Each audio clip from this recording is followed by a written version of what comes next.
Welcome to Morningstar. I'm Holly Black. With me is Dan Lefkovitz. He's a strategist at Morningstar in Chicago. Hello. Hello, Holly. So I think dividends have been on the minds of a lot of investors this year, mostly because they keep getting cut. But you've done some research and you're saying it's not such a bad time to be an income investor after all.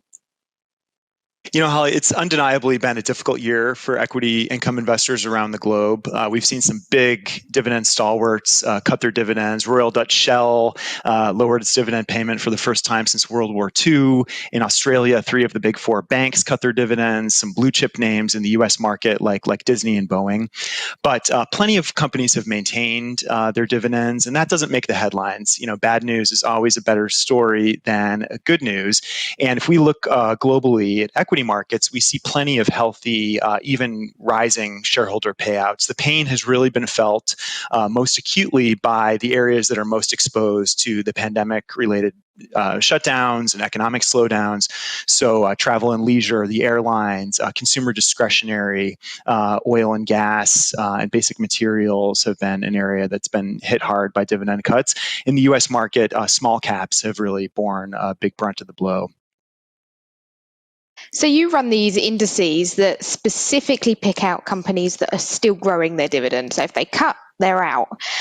So you must be fully aware of the areas of resilience. So what sort of sectors are holding up better this year?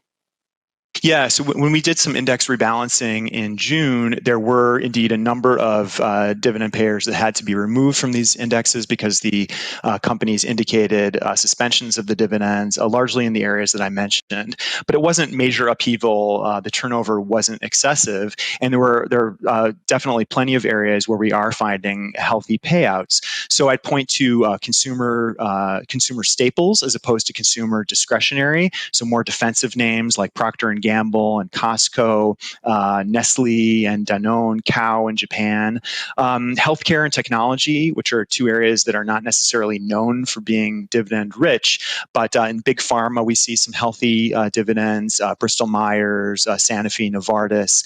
Within technology, Microsoft and Cisco, ASML, SAP, Taiwan Semi, industrials names like 3M and ABB, and then financials, which has been an area where we've seen plenty of dividend cuts, many of them mandated by regulators as a condition of aid.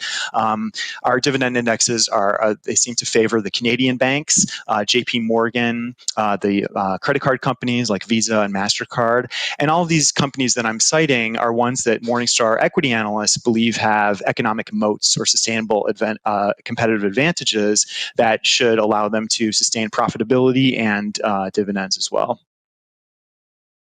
Okay, you're right. When you say it like that and list all those companies, it doesn't sound so bad. So for any investors that are still panicking about their income and the dividend cuts, what would be some words of advice for them?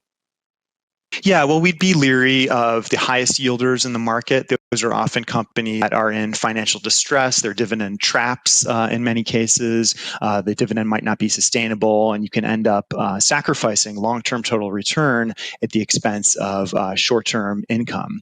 And then we'd tell investors not to get too hung up on dividend history. As Shell showed us this year, a decades-long track record can only get you so far.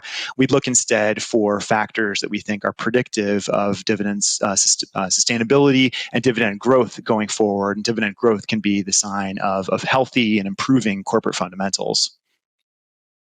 Yeah, I do love that point of it doesn't matter if this company has paid a dividend for 50 years. It didn't this year, so find one that is. And you've found there are plenty of options for people.